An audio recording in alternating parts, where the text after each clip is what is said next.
Move my tequila. It's I'm drinking tequila right now. It's leftover. yeah, that's a wild Saturday move, but I like it though. I feel like Saturday move in one of the first days of the year where it's going to snow, having leftover tequila is the right move to have. It's like today is all about comfort. Property box.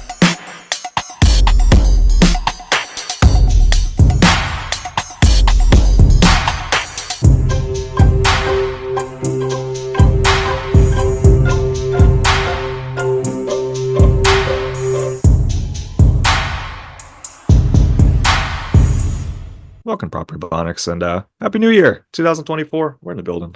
Oh my goodness. Happy Saturday. I'm not saying Happy New Year's anymore. How come? It's after the first week is done. Oh, is that still the first week? I'll allow it. But there's some leniency with Happy New Year. I may drop a Happy New Year in February if I haven't seen the person in a while, but you have like a cutoff in terms of the Happy New Year time and what you could say. You see, we like 5 days, sixth day, and I was over. I was ready to cut it off. You're you wake up the next day, January 1st, afternoon, no Happy New Year. It's like it wasn't midnight. You're not saying it. Yeah, no, it's like, sorry, mom. I know today's your birthday, but I'm not. Which is a fact. New Year's Day is my mom's birthday. Oh, But yeah, no, the first week after the first week, I'm done with it, or I'm done. Like, yeah, we got other things. You got Martin Luther King Day coming up. Got some big things to celebrate. Okay, you can't be celebrating New can't Year, be man. can't be wallowing in the New Year. Yeah, man. It's like honestly, too, I be forget what day it is, like what day of the week it is, what's the date. I be forgetting it's a new year. I be right in 2023 on things for at least a month. Wait, say it again. Like you'll be writing things about 2023 for a month. Like you write a date down. You put the Oh, wrong year. You put the wrong year. You write a check or whatever you write. I don't know what you write, but it's like, oh, dang, it's not 2023 anymore. It's March. I keep forgetting. man, I don't think I've had to write the date yet, whether it be like on paper for them big checks I'm signing or online either. I haven't really had to put the date, maybe in Excel. No, but yeah, I feel like here's the thing, man. I'm excited about 2024. I'm excited Tell about me two. why. Tell Yeah, me man, I'm feeling why. pretty good. It's a I don't know if I told you this. At time I didn't tell anyone, but 2023 going into it, I was a little trepidatious. I had a weird feeling about 2023. As I just wasn't that. I was like, I'm not sure what this year is going to be like. For some reason, I had like these thoughts about it. It turned out to be a fine year. It was dandy. Did a lot of cool things and all that stuff. But for whatever reason, I going into 2024, maybe because it's an even number, I feel good about it. I just have this idea in my head that 2024 is going to be rad. I hope the same sentiment is for you. Yeah, I mean, I really don't think a lot of people go into New Year's like it's going to be really bad. Um, Mm. so I am going in it with some optimism. Like, yeah, listen, bro. I feel like I'm a very positive person. So even if I had any negative thoughts, I wouldn't come on here and say them and share them with the people. I let it eat me alive inside first. Um, That's what I was doing with 2023, man. I was suffering in silence all throughout January through March. Just like, yo, the other shoe's gonna drop sometime around June. Like, but no, it wasn't. It was kind of a thought that I had back then. But I was like, this is something you probably don't articulate. You don't speak this into existence, and maybe that was helpful because it turned out to be a dandy year. end of the year, man. I think that this year I got very specific goals.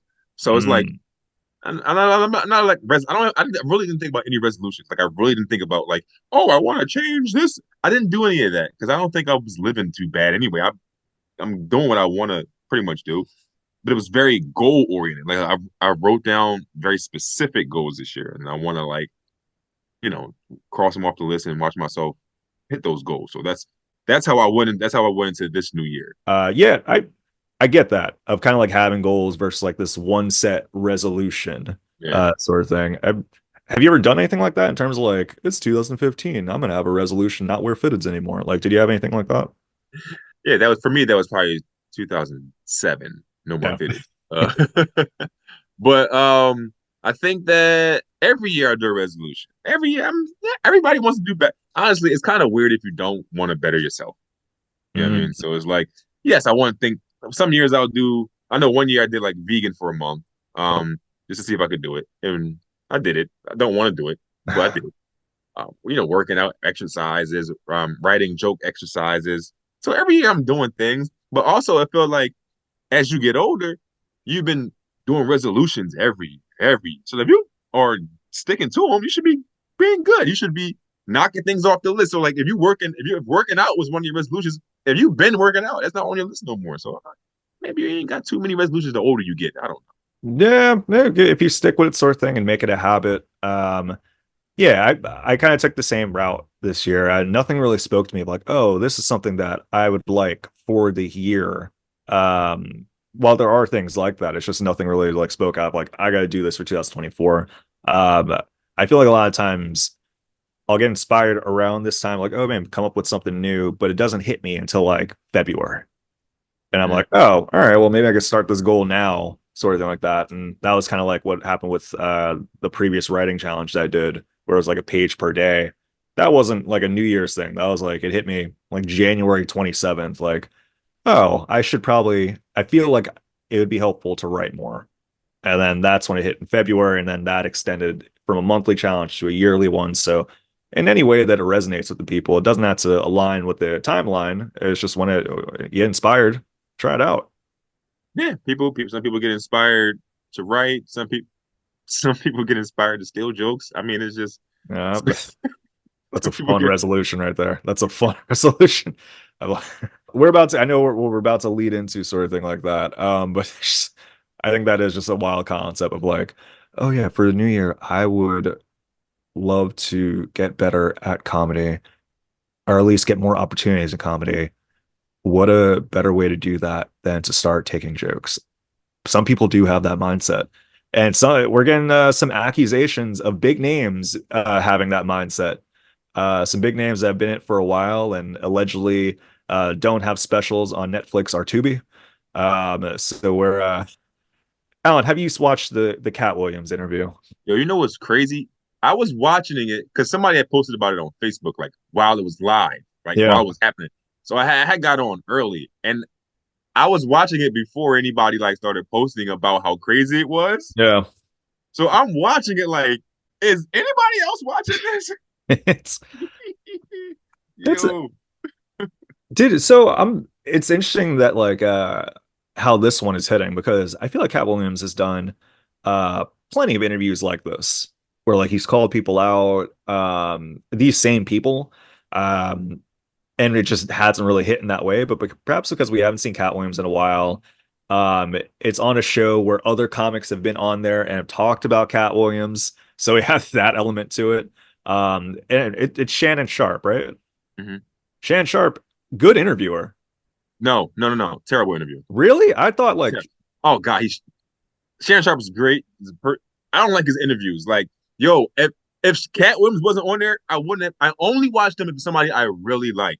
Like, hmm, I don't like it. I'm gonna just be yeah. honest. I thought It the way wasn't good so to me. I've never seen his show before. I've known about it. Like I've seen like little things around, but I thought the way, at least how he interviewed Cat Williams, like he acknowledged some of the stuff that he was saying, but he gave him space. But he also asked like interesting follow-ups that didn't feel like it was overly like prompting him, like, oh yeah, so how do you feel about this and that? It was open-ended enough where it didn't feel like it was like leading in any way, which I thought was pretty cool. And you could see he was kind of taken aback in the same way that the audience was taken aback. So I feel like it was like it didn't feel necessarily like, oh, here's like a full-blown journalist interviewing Cat Williams. Here's someone that's also shocked by all these statements, which I thought was pretty cool.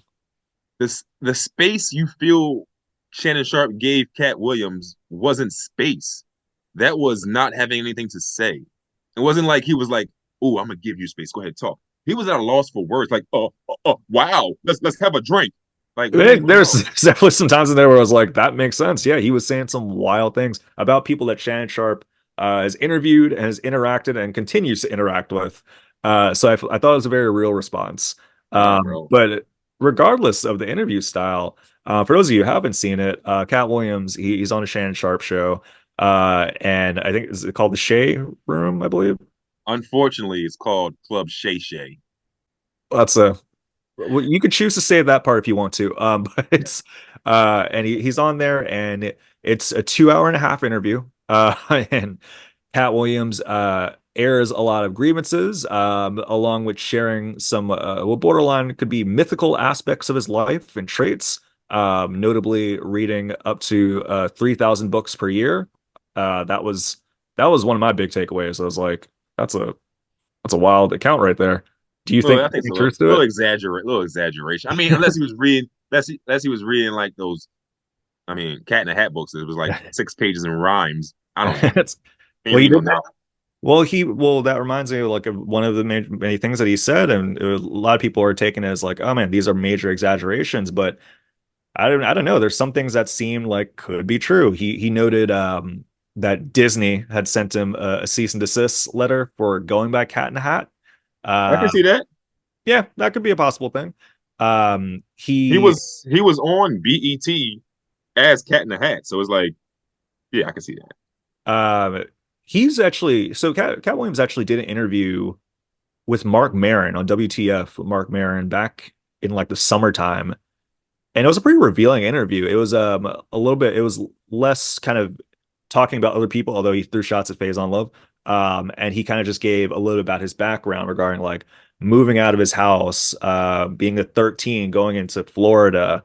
Um, and he goes a little bit more further with it, with these. What was your take in terms of the credibility of Katt Williams, if you feel okay with sharing it? If you want me to get in here and say Cat Williams lying, No, no, no. That's saying because I don't necessarily think he was lying. I that's think there's there's. Oh, go ahead. I'm sorry. I didn't mean to cut you off. no, no. That's yeah. I'm interested in your taking it because I feel like it's a perfect example of like you can't just see everything in binary state. Like Cal Williams had some stuff where it's like, oh, that seems like it could be legitimate, and then there's other aspects where it's like 3,000 books a year, where it's like, how well do you how well can you rely on the narrator when it comes to Cat Williams? We're comedians. Comedians exaggerate, right? So I think that there is some exaggeration in some of his stories. Like he also said he runs a 4.1 second 40-yard dash where like nobody in NFL does that. So it's like a Delta 50-year-old weed smoking comedian can do that. You know what I mean? So um yeah, I think some things he stretched the truth on some things, but I feel like a lot of the crucial things that I care about, I feel like he was being honest about. Like, I do not care how fast he can run or how many books he read when he was 7. I don't care. But like the things he was saying about the comedy game and the people in it and that kind of stuff, I was like, oh, this kind of sounds true. Like he had receipts. You know what I mean? He was pull it up, and then so some was 2.5 hours. Nobody gonna tell 100% truth. Okay, Uh, no comedian in 2.5 hours. He stretched. Come on, 3,000 is a lot. Come on, man. yeah. It's producer Pat's point. Michael Jackson calling Chris Tucker Christmas. I think that's the truth. I could definitely see that being the case. Michael Jackson referring to Chris Tucker as Christmas. That checks out completely. I don't think there's I anything could. wrong with it either. I thought he was making a point though. Like that's why Chris Tucker's name was affiliated with the Epstein thing, because Michael Jackson and you know what I'm saying. See, I can see Chris Tucker probably telling people that Michael Jackson calls him Christmas. You know what I'm saying? He's like, hey man, Michael, he call me Christmas man. You know what I mean? Like, oh, no, like I can see it happening. I've never heard you done a Chris Tucker impression. That's uh, real quick. I have a Chris Tucker impression as well. It's very brief, and it's him auditioning for Rush Hour. This is man. That's the Chris Tucker impression. That's I do that in my apartment every day. That's Nailed it. I Rush think. Hour 5 coming soon. Um, it's interesting to see the aftermath, less so in the controversy aspects of it, and more so generation of talks of comedy. I think it's a cool way to start the year off. I'm not necessarily so much into like the combative element as much, but the idea that people are talking about comedy this much, particularly black comedy, I do like that. Do you think it's a good thing for comedy, or it's bringing out the more competitive, interpersonal, kind of petty part of comedy? This interview making such big waves. I think it's beautiful. Hmm. Ah, I loved it. I watched it twice. Really? You had that much time? Goddamn. Because I had watched it first before it blew up. Like it was Oh yeah. happening. People started tweeting about it while it was happening. So then I had to I got on Twitter and I was reading things because I might have missed some things. and I wanted to be informed of what's going on. Like this is my livelihood right here, bro. You talking about Def Comedy Jam, Comic View, Katt Williams, Kevin Hart, the Kings of Comedy. Like this is my life, bro. Like this is what I grew up on. I'm in tune. You know what I mean? So it's like I think it's great for comedy. Like it's great, especially for Black comedians. Anybody, something to talk about. People who can make content. We're making a podcast. We talk about it for 15 minutes. Like this is good. We got good insightful. I think it's great. I Someone had tweeted like we see these old comedians like beefing with each other, these old Black comedians, but like what? Where are the young Black comedians? So then you had like us young Black comedians retweeting it like, yo, we right here. So we was getting followers, retweets. I posted my Yeah. GoFundMe. I'm like, yo, I'm right here, I'm about to do my own album. So it's like, I was able to shake off of it a little bit because they like, it's good. It's good for comedy. People are talking about comedy. It's good. Any publicity, good for me. I think it's going to lead to an influx of people, comedy goers tonight. I think this is going to have people hankering to go see comedy like 2 nights sort of thing, and probably for the remainder of the month and such. And let's see what it carries over. But when you see something like this online, it's such much energy talking about live comedy because he's not just talking about himself, he's just talking about shows and kind of the intricacies. I think it's going to lead to more, not just audience numbers coming out for shows, but more comics get influence to hit the stage after watching the Katt Williams interview. So I think it's going to be a little bit more of that. If you were influenced to hit the stage because of an interview, you are not going to last in comedy. Oh, yeah. I don't. Yeah.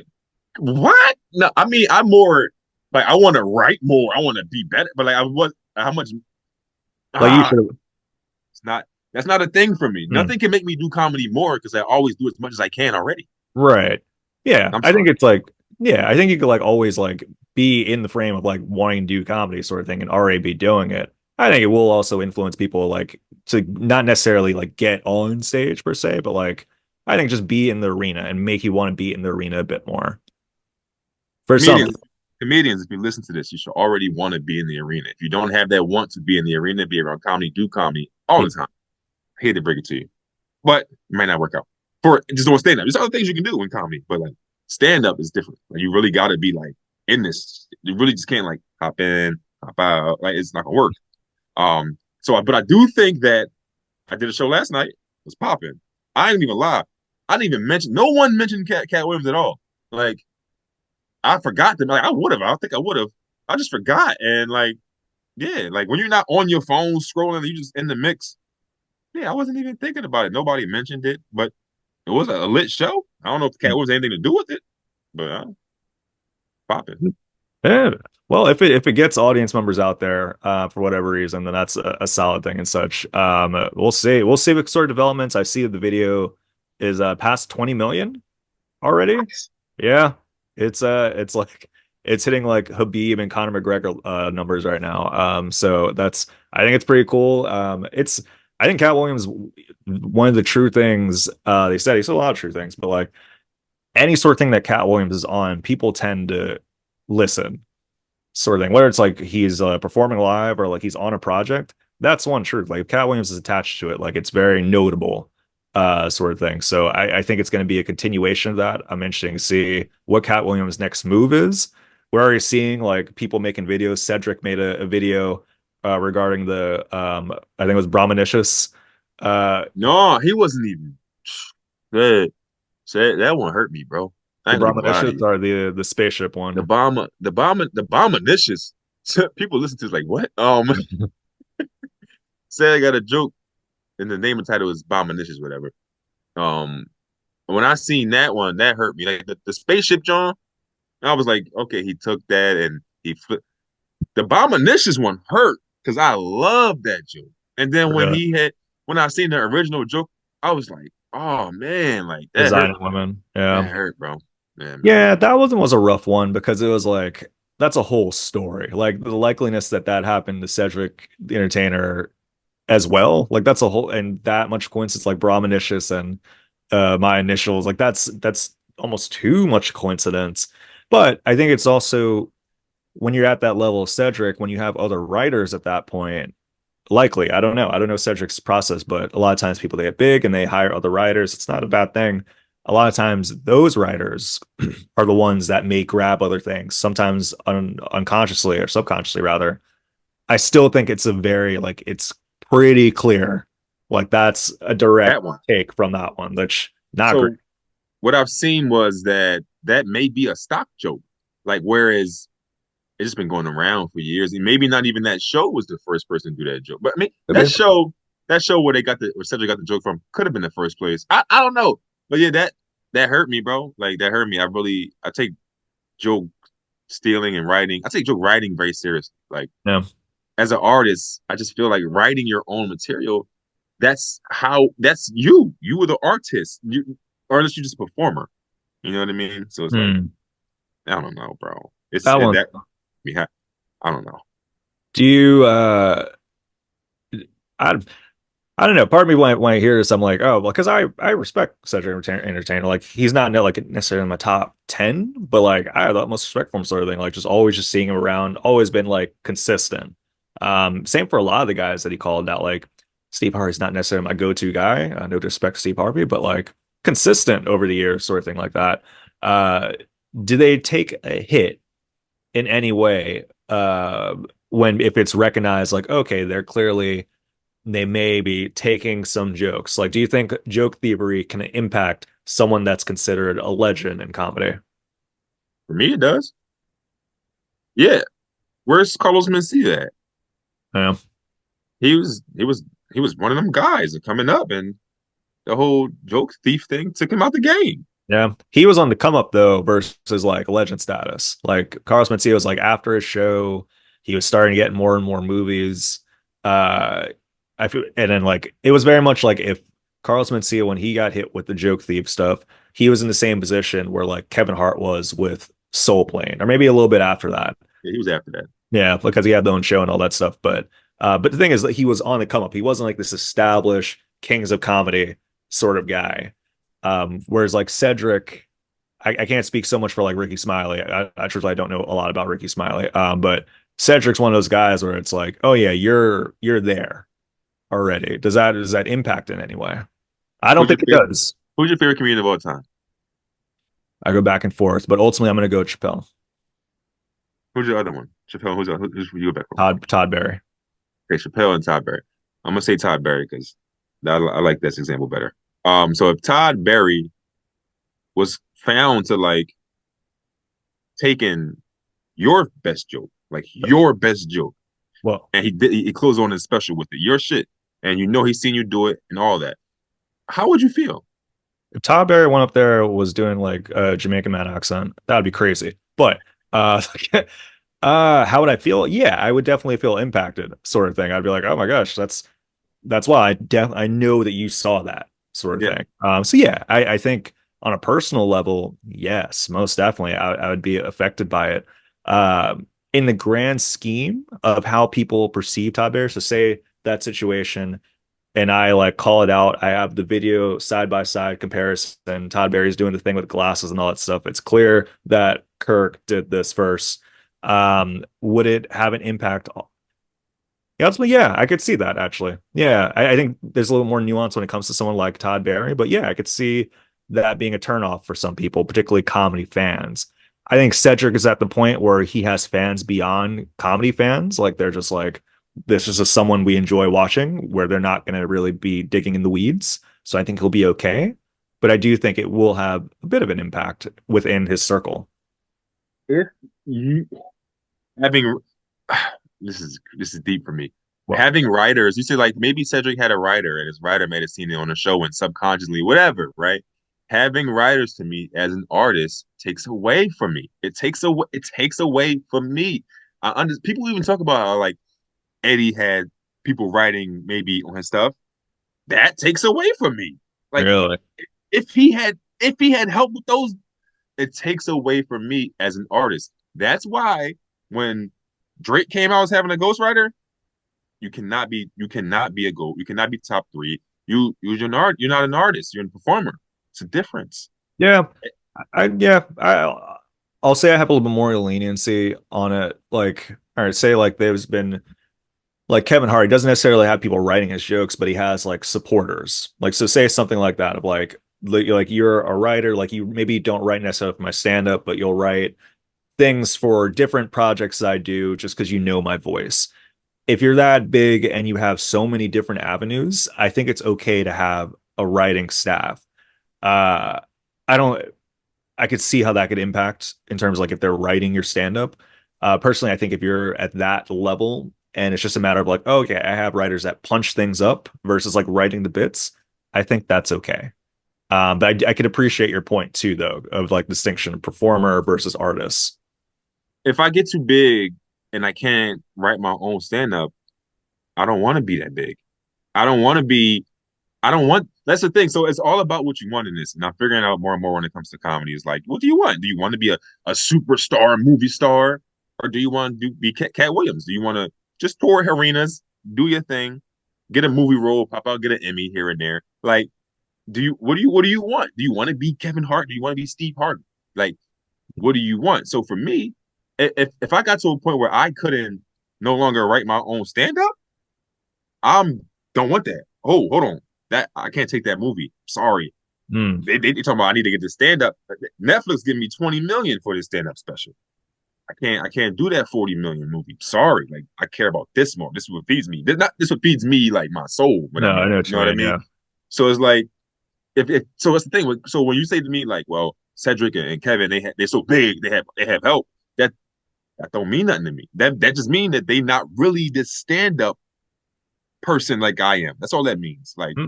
and then nothing against them for that. If they want to have writers and get to where they're going and have a team, that's fine. They can do that. But for me, I it's different. I feel like I'm an artist. I'm not saying I get mad at people if I'm like in the infancy stage of a joke and they try to help.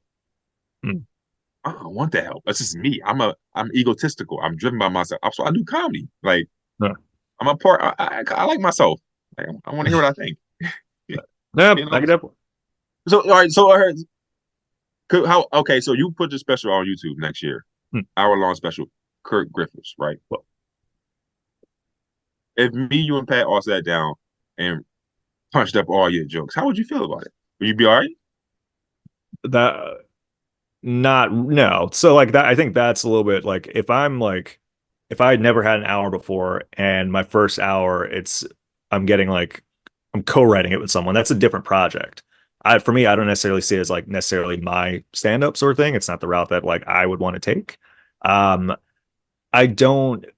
I guess like if I don't want to like say like names or anything, but like if one of our like peers, if we heard they had a similar thing and someone like they had a team help them with theirs, it's not the approach I would take. But I don't think I would be completely like I don't think I would take too much of a knock on their integrity, especially if they were given credit to those people.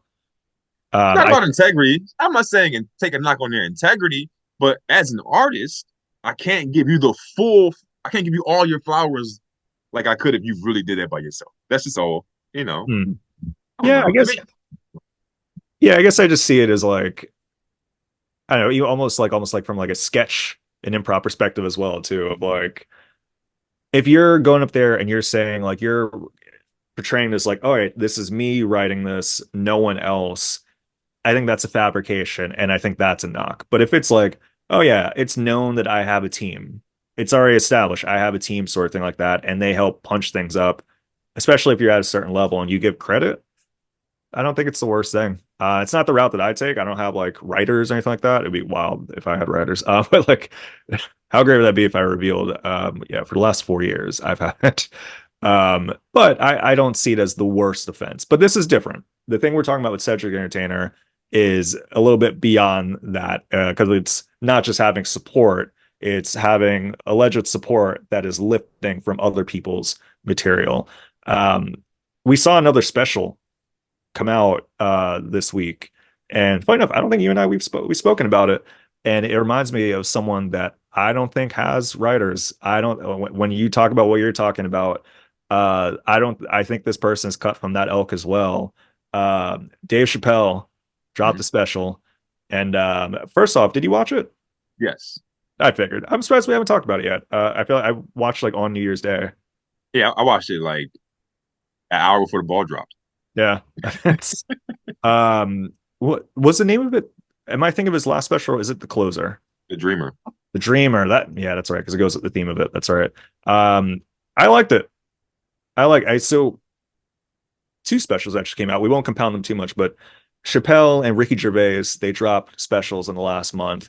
And I intentionally did not look up any reviews, particularly for Chappelle's, because I didn't want to hear, not even if it was good or bad, but I didn't want to hear what people were talking about.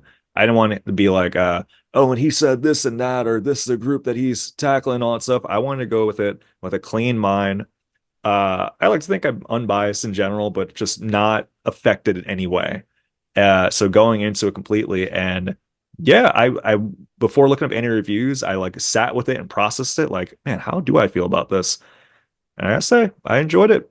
I laughed. Yeah. That's the main thing. I laughed.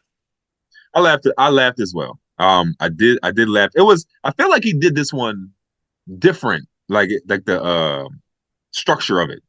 Hmm. It was like because it was he was like 20 minutes left. He was like, "All right, I'm gonna close with a story." It's like, I know. Well, that was a choice too, because like I felt like because it wasn't like this whole he could have cut that story in half. Like there's parts of that could have been in the act and then just do the story. So it was an interesting choice to just like, okay, I'm gonna kind of like deconstruct this a little bit. I'm gonna walk off stage, come back, and essentially just do like an epilogue to the performance, yeah, which I thought was pretty cool. Notable joke from it. This is not what people are talking about or anything like that, but I want to say what I was most impressed by was the under the water impression of like, oh my god, that was so good how he did it. Oh man, that's I feel like and Chappelle's like always been one of my guys, sort of thing like that. And for the last few specials, there's been a little bit more poignancy to it. There's still obviously very funny stuff, uh, but a lot of it there's a little more. I think he recognized the weight of what he's saying a little bit more, and it could be there's maybe more pregnant pauses and people like really paying attention, like, oh, what is he about to say? Uh, when you think back to like Killing Them Softly, which is where he recorded this last one, uh, there's I felt there was a little bit more kind of like whimsical silliness hmm to some of his stuff. And that joke in particular kind of reminded me a bit of that, of just like, there's no social commentary to this in any way. This is just a fun thing that I'm doing. I love that. and he said it though. He was like, "I do this for 3 or 4 people each night that I that love laugh being with one of those me." people. It's, oh my goodness. But I mean, he's so smart though because he does a lot. Where he'll say, "I'm just doing this little joke. It don't mean nothing." Then have a callback for it. Yeah. Like you put that in there just for that callback. I know what you did. How did you feel about him tackling the uh there's the notion that Dave Chappelle is anti transgender based off his last specials and how people reacted to them, and he addresses it right off the bat in a very interesting way. How did you feel about his approach with that? And do you feel that it was effective? Effective would be I can't answer if it was effective or not because I don't know what his goal was. Hmm. You know what I mean? So I don't know if he was trying to get the trans community mad. Like I don't know if he was trying to put things to bed. I don't know what he was trying to do. Like trying to just make me funny. Like I'm still, you know, I'm still going to talk about like whatever he's trying to do.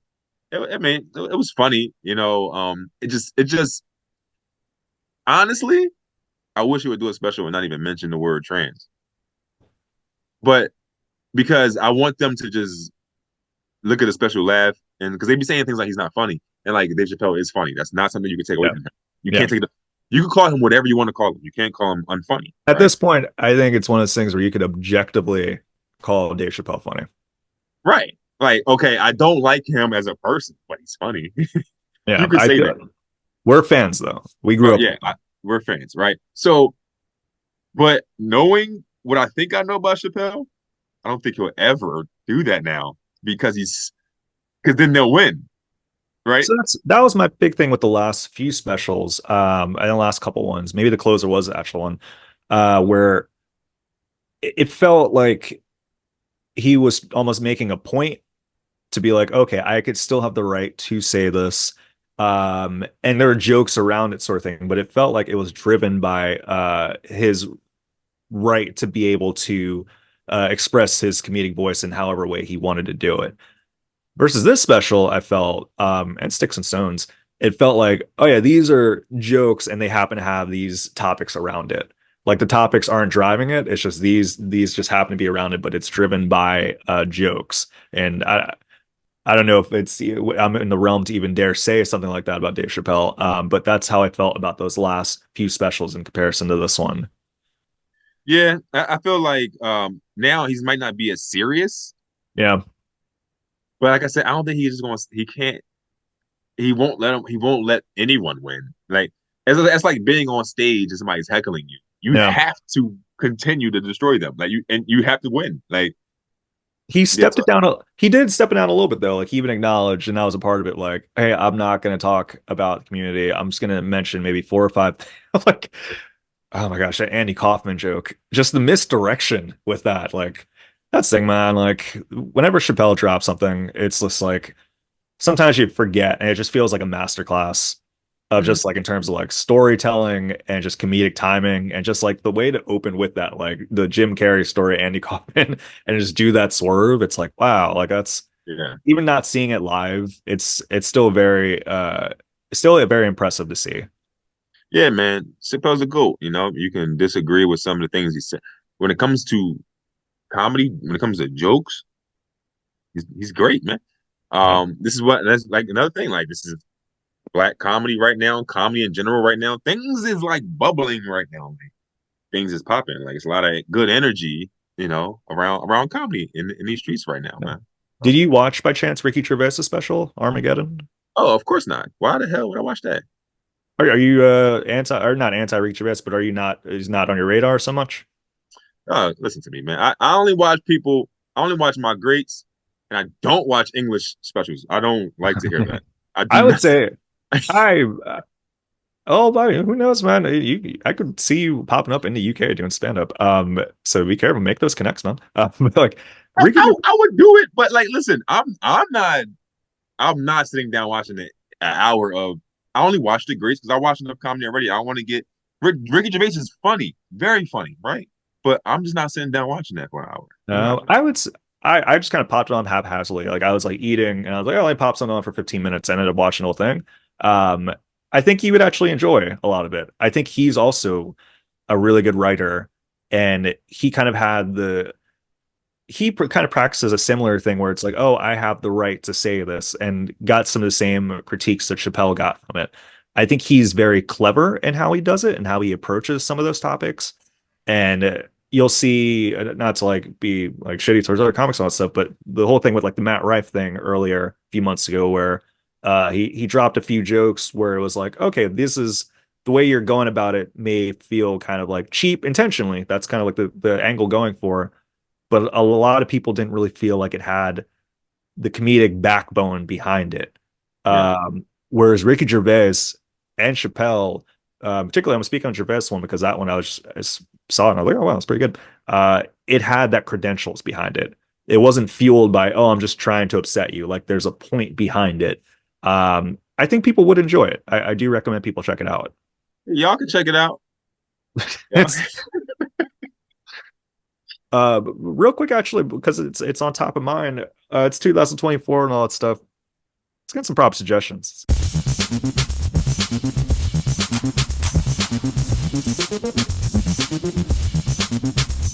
A lot of people are talking about comedy right now, and people are excited about like just absorbing comedy and hearing the insides of comedy. That sounds gross, but Mhm.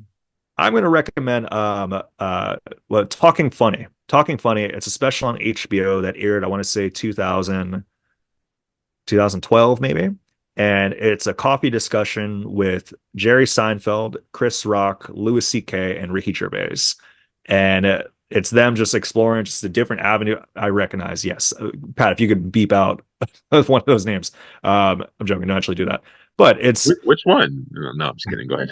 it's and yeah, it's them talking about the ins and outs of comedy. And you hear people just like at the level they're at that particular time in comedy, really discussing it amongst other people like their peers. I thought it was a very interesting take. I haven't visited it in probably 10 years. I may pop it on tonight. So that's a take that I want to share with the people. It's a good thing to watch if you want to see Chris Rock let a bunch of white guys say the N word. Well, that's a whole, I don't know, not to spoil anything, but yeah, that's a big part. But also hearing, and it wasn't just a bunch of guys, it was Lucy K. But it was also hearing people's reaction. Gervais ain't say it. I don't think he did. I think he No. did. I mean, I haven't seen it in like 10 years, but I think my remembrance of it was Louis C.K., because that was the thing Louis C.K. would say it on stage. He said it there. Chris Rock acknowledges it and kind of gives him a pass. And Jerry Seinfeld very staunchly is just like, no, I don't think that's okay. And I thought that was pretty interesting to say. Yeah. Um, and yeah, it's kind of like a time capsule in comedy. Like this was top-notch comedy 2012, and a lot of cases still the case now.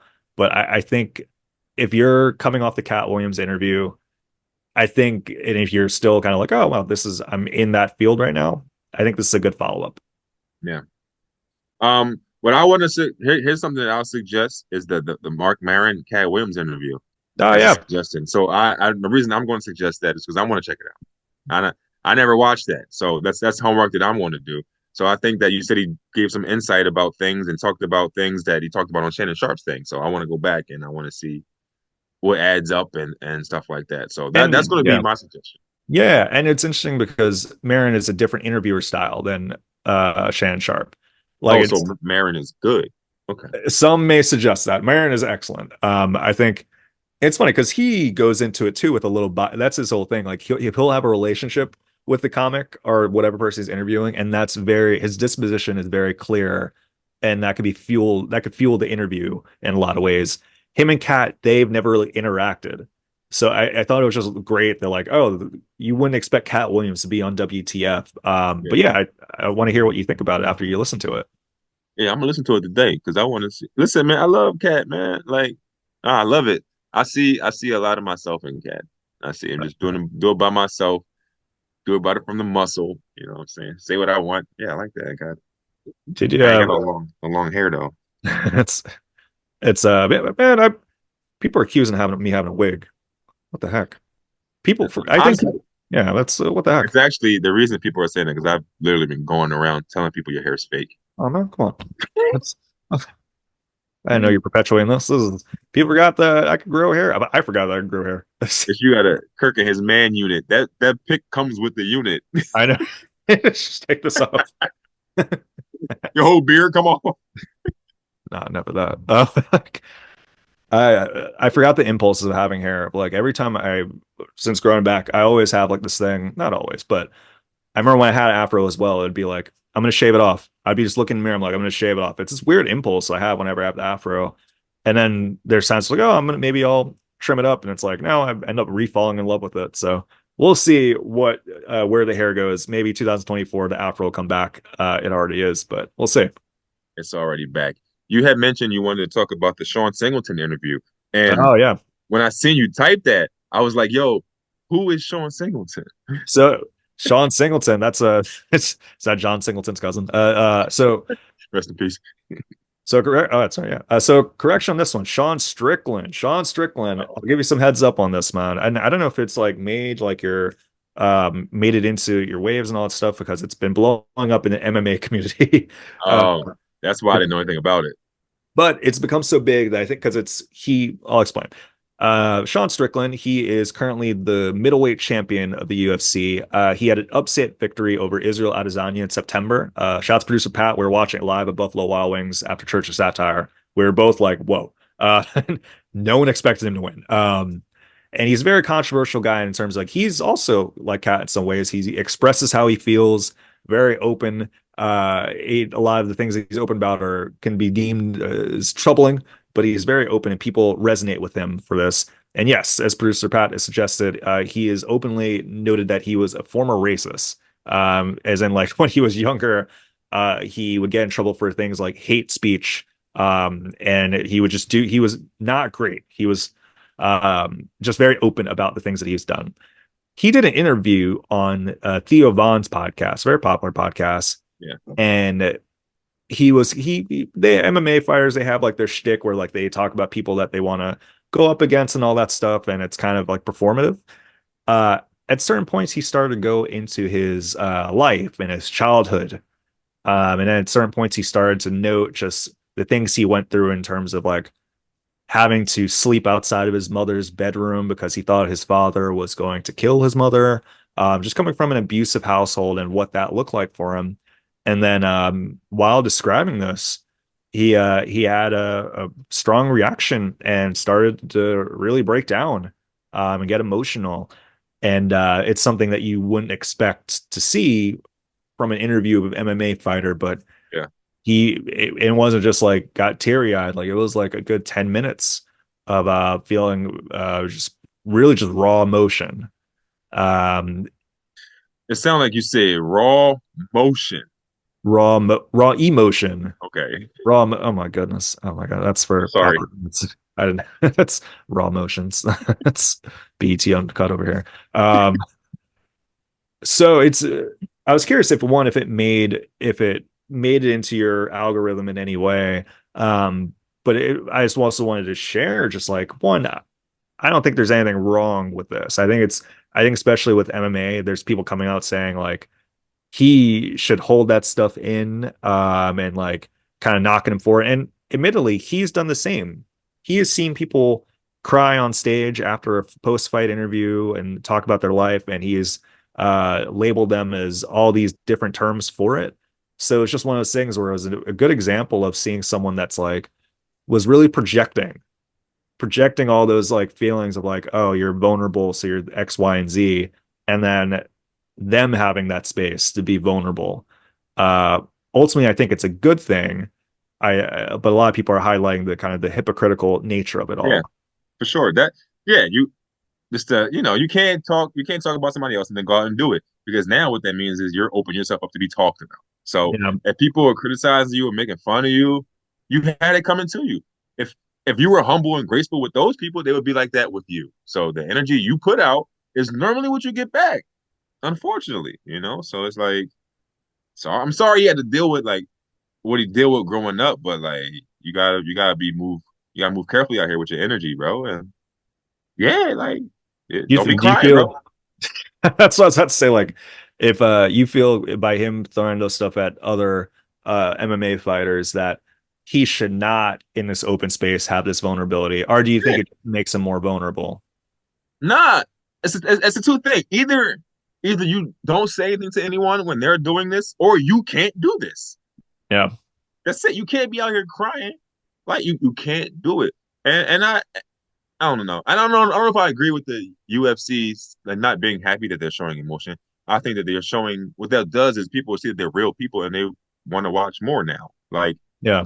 oh, I know he's a little crybaby bitch. Oh yeah, me tune in. You know what I mean? So it's like I don't know. I think that it's helping the brand out. They're real people. They're not just these robots that just bash each other's heads in. You know what I mean? So yeah. Yeah. So yeah, for those, we'll see how it impacts. Sean Strickland has the first middleweight, first title defense of the year on January 20th against Dracus Duplessis. So it's gonna be very. I love saying that name. But it's gonna be interesting to see how it impacts it. What Dracus will bring up in the pre-fight conversations. These are the same guys that got in a live fight at the last UFC one when they weren't set to fight. It was a whole thing. So we're very interested to see how it plays out. Nice. Nice. So when is that? This weekend? This today? That is on January 20th. So 2 Saturdays now. I don't know if I'm going to be able to watch because your boy has Outer Towners Part 2 coming up in Steel Stacks that very night, January 20th. It's gonna be a nice time. January 20. You said 10 o'clock at night? 8 o'clock? The UFC starts at 10, the show is at 8. Oh, so So you can probably catch it. yeah, maybe. Well, it's yeah, maybe. I'm trying to me and my friend Ray, we're trying to because he may come to the show, and if he does, maybe we'll watch it somewhere near there. But it's also like we'll see. We'll see. You can stream it on your phone, right? Yeah, I don't pay for pay-per-views though, so it's like Oh, oh, oh, yeah, pay I per find like view. a Buffalo Wild Wings. I know if I could just drive and have it there just to hear like the audio part of it. Yeah, pay per Um, view it sucks. Yeah. Yeah, so we'll see though, man. Beyond that, man, do you have anything like lined up in terms of like I know we talked about goals and all that stuff for 2024. I know we didn't do a segment, but anything in particular that you're feeling that you want to share with the people for 2024? I don't know. I've been playing things real close to heart. Yeah. I've been playing it real close, but so this is public. This is public information that I do have a GoFundMe out now to raise funds to help pay to get a publicist, essentially, Uh, um, okay. for my album. For my album. So that's the main goal for this year is to get the album out and make it do numbers. Like I want to just have it go beyond my follower, beyond my friends and my network. You know what I'm Yeah. saying? So, um, I met with three different comedians. They all have comedy albums out, and I asked them all like, what the main thing. They all said, you need a publicist, bro. You need Uh, if you want to go beyond your network, like, and it doesn't make sense not to. If I did all this work to get this album done, um, yeah, that's what I'm doing. So this year, um, it's yeah, the album gonna be out probably February, okay. February. Are you in the middle of February? But it's yeah, that's the goal. That's what I'm doing right now. I'm very focused on that. And the GoFundMe is on my Instagram bio. If you want to donate, raise funds to help pay for the publicist and put the album out. You know what I mean? It's not easy being a full-time single dad comedian, all the buzzwords, black, all of that. Yeah, I did like your video where you mentioned that, like all the buzz. yeah, yeah. Well, cool, man. I'm very interested to see the developments and all that stuff, man. It's very cool to we look back about one of our first episodes, 2023, and sharing one of your goals. And if you fast forward to now, quite development, man. So, It is. Yeah, man. So it'll be out. It'll be out soon. Looking forward to it, man. Things are going great. Tonight, I got a show in Egg Harbor Township, New Jersey. hmm. Um, I don't know if they call it Egg Harbor because they just have these hold these grudges towards eggs, but uh, that's where we're going. And then you're tomorrow, me opening and it up? producer, huh? Not the opener? I think about it, Yeah. but it may be too hard for me because I know harbor means also hold grudges, but like I don't want to be like, no, it means Egg Harbor because boats coming into the. I don't know, but tomorrow, me and producer Pat, we are doing a brunch show. Yeah, that's right. I see it. Manti Manny, Santiago in the mix Manny and all on that there with stuff. us. Nice, man. Well, have fun. I hope you guys have a rad time and all that stuff. On my end, as noted, January 20th, this is the big one. Out of Towners, part two. It's going to be a fun one. The lineup has been announced, so feel free to check that out, man. It's tickets at Steel Stacks, or just message me. I'll lead you in the right direction as well. It's gonna be a fun time. The lineup is you got Kirk hosting, you got Oh, God. Katt Williams, Kevin Hart, yeah, it's Ricky Cedric the Smiley. Entertainer. And of course Ricky Gervais. So it's gonna be a fun time. So definitely worth the investment.